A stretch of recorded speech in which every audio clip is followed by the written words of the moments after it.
Hello, good afternoon. This is Diecast Loon. I hope you're all doing well. And this evening's video is going to be a bit of a mixture. One or two interesting pieces to look at. We got finally arrived in the post my Kaido House Mini GT Datsun Fairlady Z.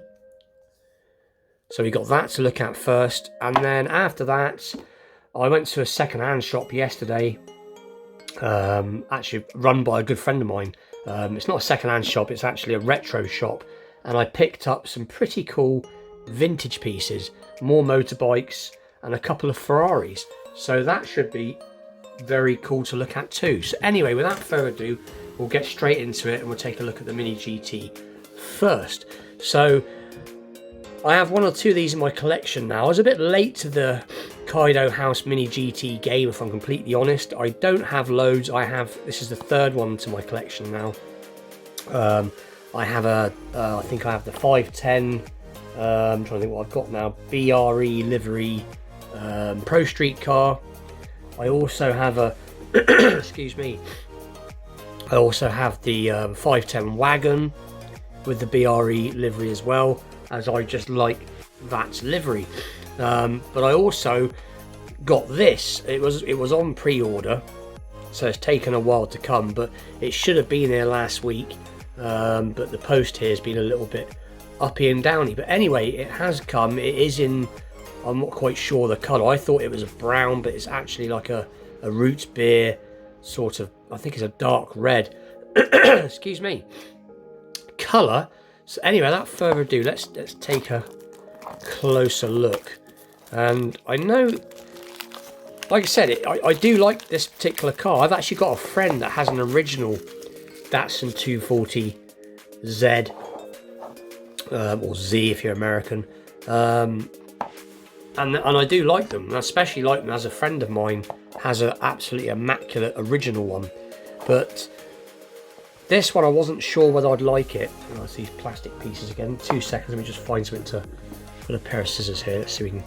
I wasn't so keen on the like, they look like little wings, but I thought I'd get one anyway, as I do like 240s, and I want to get some more you know, Japanese cars in my collection.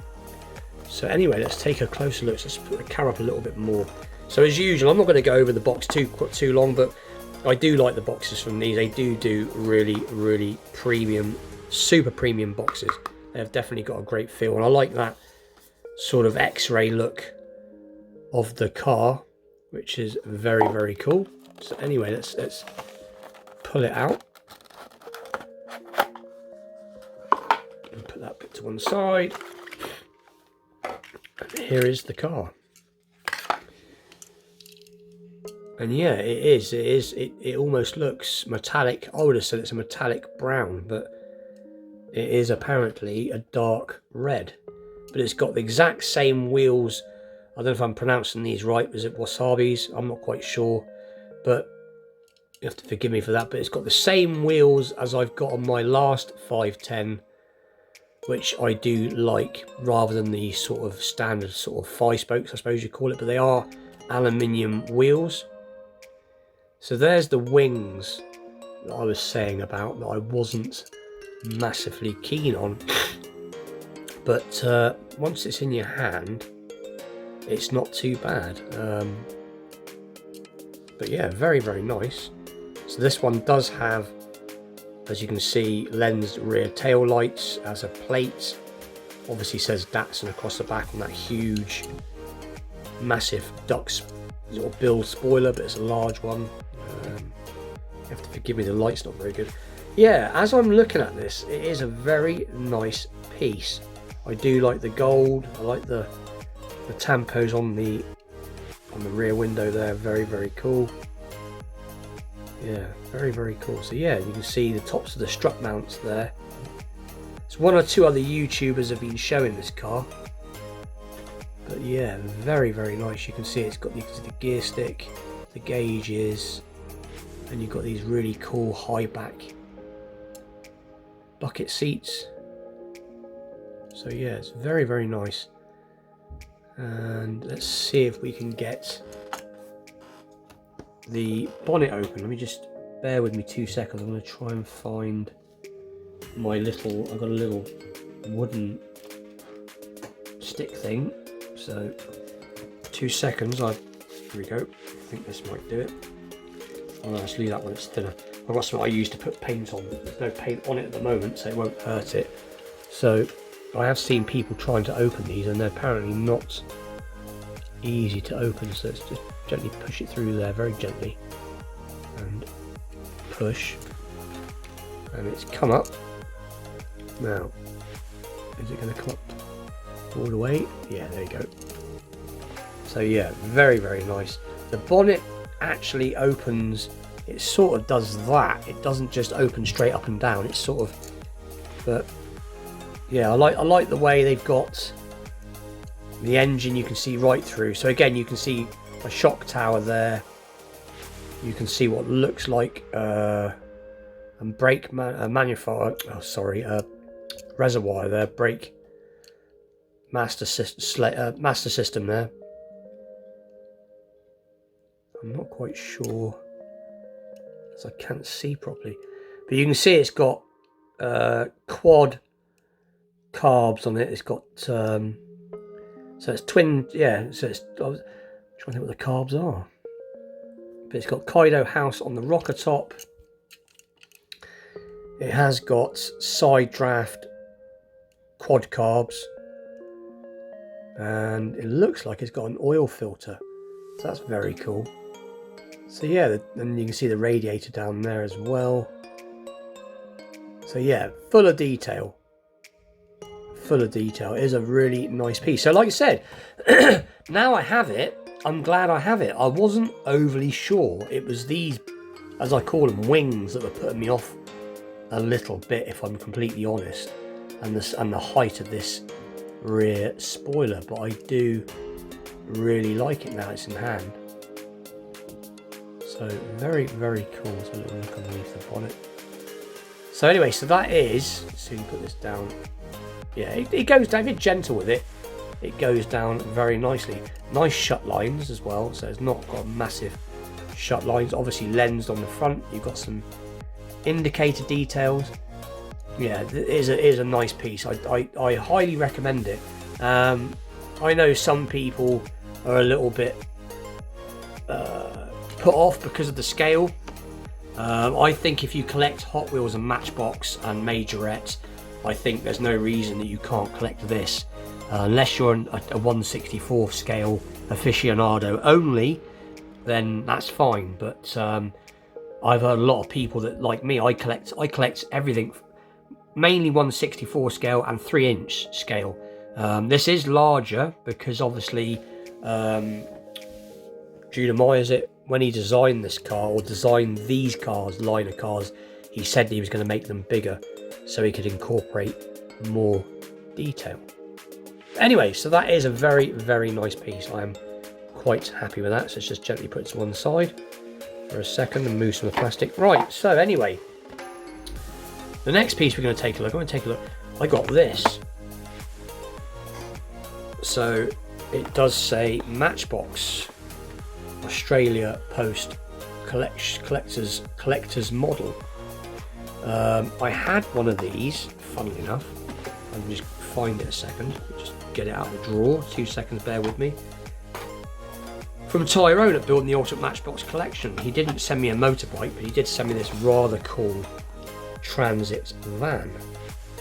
Very cool transit van, in actual fact. In lovely, lovely condition.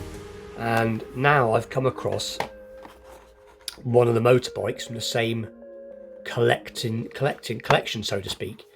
So we'll open it up. It wasn't too expensive. It was £6.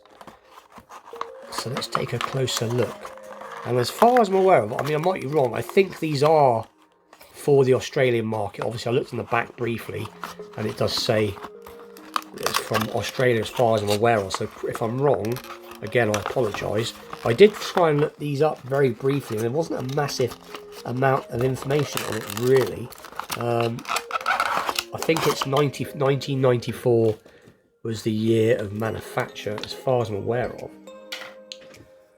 But there it is. I do like I've always liked Matchbox motorbikes. I do like motorbikes, not as much as I do die-cast cars, but I do like the motorbikes, and this is very, very cool.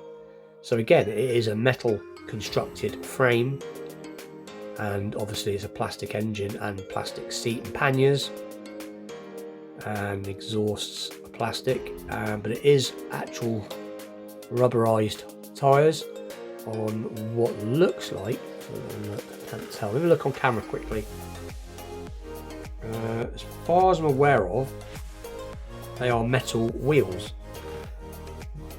So it says PMG, so I'm not quite sure what that stands for, but it's obviously something to do with the post out in Australia. But it is a very cool piece. It looks like it's based on a Harley Davidson. It says 1200 there, so I'm sure it is. Let's have a look. Can't really see much at all. I think it does say Matchbox. I can't see, it's not clear. But anyway, very cool piece nonetheless. And this is something I've shown many times before, a few times in the past now. These are what I played with as a kid. I had this exact bike. I also had the police version, which was earlier again. The police version, if I remember rightly, it had magged wheels on the police version. And it was obviously, it had, I think it had panniers and whatever. But what I'm getting at is the police version didn't have plastic steering. This was a later one that Matchbox brought out. But this is still from about 1978. And it is in beautiful, beautiful condition. It's based on the Honda 754. The reason it's called the Honda 754 is because it was a Honda 750 with a 4-cylinder engine, and that was one of the first Japanese bikes, if not the first, I'm not exactly 100% sure, that had the 4-cylinder configuration with the 4 pipes. I think it had 4 carbs, if I remember rightly. I can't remember now, but it is a pretty good example. So that will look great with this. Eventually when they get displayed, I don't display these yet as I'm still working on a display case for some vintage motorbikes. So that was very cool. That was a cool find. Staying with the motorbike theme, I found this for a couple of quid. It's seen better days, but at least the elephant's there. This is the Jumbo Jet chopper, if I remember rightly. So there we go. Matchbox chopper, number 71, Jumbo Jet. And this is a 72 copyright, so 73, 74, I'm not sure, but I didn't really look it up. I knew a little bit about this, but I think I'm going to give it a wash and see how it comes up, but I am very tempted to strip it and give it a repaint and repaint the engine just to make it look really tidy, as it is for my collection. I don't enjoy restoring vintage pieces anymore, if I'm completely honest, but because they're only original once, but I wouldn't mind this being mint. But it isn't too bad. It isn't. I've seen worse. I've seen them with the elephant missing and the exhausts snapped off. So that is pretty cool. So that's the Jumbo Jet, and that was a couple of quid. And then I'm going to show it because it's here. Again, I showed this before. I have another variation of this, which I didn't get out again. But I just thought I would very quickly show this. So pretty cool, and that was in remarkably good condition. Cost the same amount of money as well, so that was a good deal. Also found this, which I will be restoring, as some let's say plonker decided to paint the front nose cone, which I don't like. I don't care about the missing man, as I've got a box with a man that will fit this. It's a period correct man. It should be brown. But it is the F1 Ferrari number 73, and obviously made by Lesney, and it was made as, I think this is 1963, I think this came out. But I will be definitely giving this a strip, a respray, putting in the man and doing the base in black.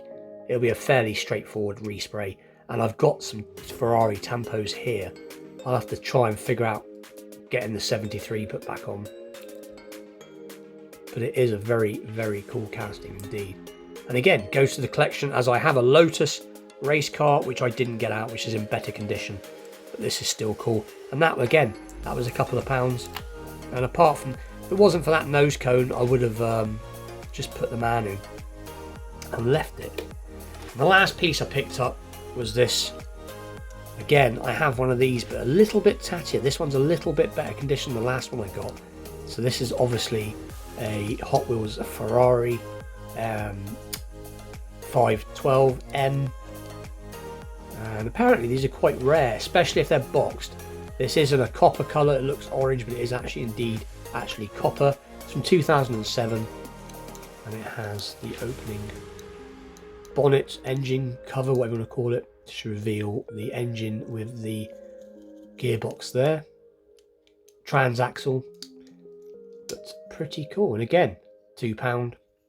But anyway, that is today's pieces. So let's put them to, well, sort of say yesterday's and today's pieces. Let's put them to one side. So there they are. Let's get the camera zoomed out a bit. There they are. And there's the star of the show. Very, very nice in the background. But anyway, with that, please like, share, subscribe, stay tuned for more unboxing videos, wheel swaps, customs, vintage pieces, all that stuff to come. I am currently working on my custom for the custom Christmas giveaway. I'm hoping it'll be finished at the weekend, and then I'll be able to do a reveal on it. But anyway, with that, I'll see you all very soon. Thank you for watching.